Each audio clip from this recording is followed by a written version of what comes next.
2025, we keep hearing that women are forced to drink corpse water to prove that they did not unalive their husband dates. In 2025, this is a practice that is well known. They either give you the corpse bath water to drink or force you to sleep in a locked room with your late deceased husband date to prove that you did not kill him, because Igbo men do not die of natural causes. And so I'm going to have a very, very strange solution to this nonsense, okay? You feel me? Extreme practices call for extreme solutions, and my solution is simply to send his ass home to his family, abandon him in death. Do not go home with your husband when he dies, because you are likely to be a target if you're married to an Igbo man. And if you know for a fact that his family hates you, just understand that you're going to be a target and you'll be doubly victimized. Not only did you lose your husband and father of your children, and somebody that lives in the same house that you're used to, you have to figure out how to clear out his closet. You have to figure out how to do everything in a way that you can survive and your children can survive and heal from the experience, but his family will want to victimize you further. So keep watching.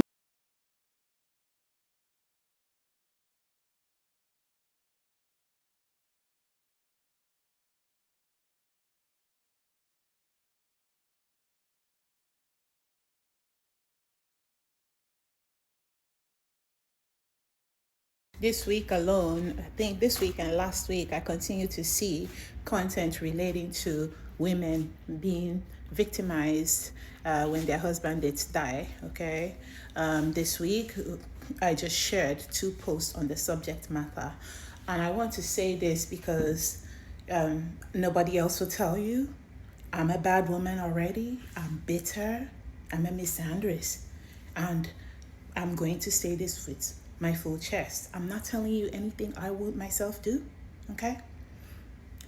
If your husband has been the type to engage in smear campaigns, because husbands love nothing more than to be victims, because once they're victims, they can justify their cheating, they can justify diverting funds, they can justify anything.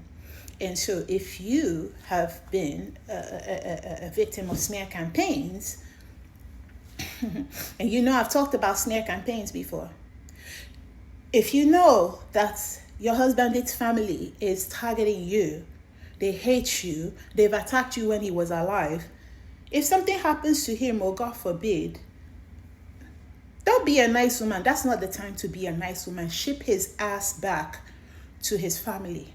If you don't have money, ship him down there, let them bury him, because you shouldn't be drinking corpse water.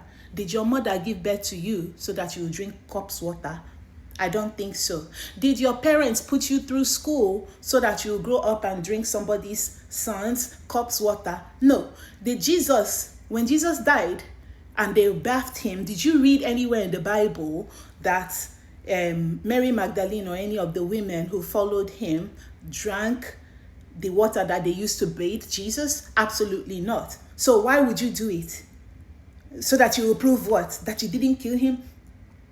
Have you ever seen an Igbo man that died of natural causes? Absolutely not. Igbo men, I've actually written a post on this. Igbo men never die of natural causes. It's always their wives that kill them, okay? I've never known an Igbo man who died of natural causes. When it's not his wife, then it's somebody. It's always somebody. The same way, if he's cheating on you, it's the voodoo of the other woman. Anyway, the whole point here is if he actually dies and his people don't like you, that is not the time to put yourself in their power.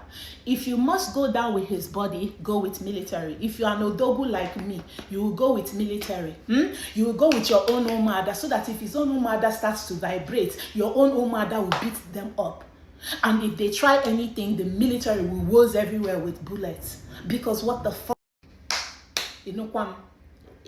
Corpse water, millions, nagini maybe.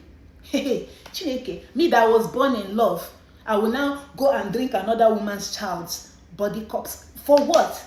The man could have died of STDs, the man could have died in a car accident, the man could have died of poison or whatever reason, carelessness, any kind of disease, and you bathe him and give me the water to drink. That what happened? Jesus is the highest of all men, according to you Christian women. Did you hear that Jesus, they brought the bath water for any woman to drink? No. And so you're drinking, they're making you drink. First of all, I've talked about it, and you can look at the post on my wall. I said that the pathology behind these bitches, these mammies in the community wanting to victimize widows is just so that they will be seen as good women. They want to prove that they can protect men. They are protecting men and the interest of men. Yeah, we made her drink the cup's water just to make sure she's not the one that killed you. You see how that works? So it's all about the virtuous woman, the mammyism. These women are bandits in women's bodies. They are not ordinary women. Don't be referring to them as women. They are shapeshifters. Something is wrong with them. And so a woman that is trying to enforce such a custom, a cruel custom, is trying to prove a point. They will gang up against one woman because there's power in numbers to victimize her, to have her prove that she didn't kill the man, and for them to prove to the community that they are custodians of the culture and they will make sure that men are not being killed. Bitch, like, let me tell you something. If you must go, you must have your own money and you must have plan A, B, C, D, E. Go with your people. You are not going to show up there for anybody to give you cups of water to drink.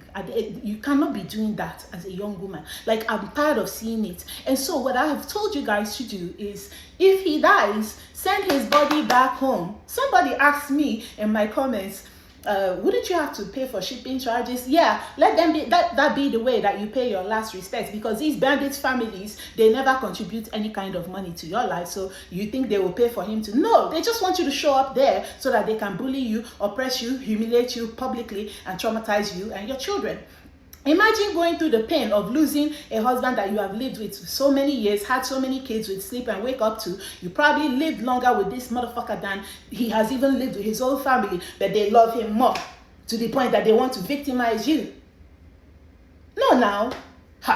If you can't be an odogu like me and go with your military and your own umada and your own people, so that if anybody messes up, they will treat their fuck up, then don't go. Ship his ass down there. Ship him down there with his people where he belongs. Yeah, that's what he wants. He set it up that way. He set you up with his family, and now his family has had an opportunity and they're waiting for you to show up. Oh no, don't give them that satisfaction. Ship him. Are you not wanting to ship him? That's gonna need a bad woman. No. The sooner you chase that bad woman, the better for you. You see me, I've been a bad woman since 2007. I've been a bad woman. I chased it with I'm a bad woman. And ever since I accepted that I'm a bad woman, my life has been better for me. You feel me? My life is way better. Because, trying to prove to these motherfuckers' families that you're not really a bad person is fruitless. It doesn't make any difference, because they don't want to listen to you anyway, because Igbo bandits and their families love nothing more than to use their wives as a punching bag and for humiliation rituals. Okay? And this applies to most Igbo men. I don't care what anybody says. Me, I will generalize until I see more men coming out to condemn these practices. It's hashtag all. Oyinlobona said it. So, before any man victimizes you and sets you up with his family, me don't want to go. Like, why would you go down to be humiliated? Me that was born in love. Drink Miros Nagini Medi. I beg. It's nice women that drink Miros. It cannot be a woman like me. It can't be a bitch like me. You feel me? Like, try it now. Try it. Suggest it. Hint at it. Me, I want these men, they let them live as long as they can be, but you're not about to victimize me. No, I'm somebody's child too. Nakwa waka. My mother carried me 9 months, the same way your goddamn mother carried you for 9 months. Like, why would I deal with the indignity? Show me any custom, even where we know for a fact that a man killed his wife. Have you ever seen a man, an Igbo man, drink cups water? No. Have you ever seen an Igbo man being dragged up and down by your umunna? and humiliated because his wife died. Ndi Igbo tanshi. This is very annoying. The more I talk about it, the more angry I get. Don't be a nice woman. The sooner you admit to being a bad woman, you will stop dealing with some bullshit. And to Igbo men, you all are terrible husbands. And you know, the one I saw where they said, the Punch magazine said, yeah, the elders watched helplessly. Nakwa waka, no, they enjoyed it. Should there is somebody that reported it to Punch? What happened? Where are the people? All of you are bad people. There's nothing like good men and good women in the Igbo community. Ho ha ho. The women are oppressors, the men are terrible people. I said it with my full chest, and I can say it because my father is Igbo, even though I'm American and my mom is American.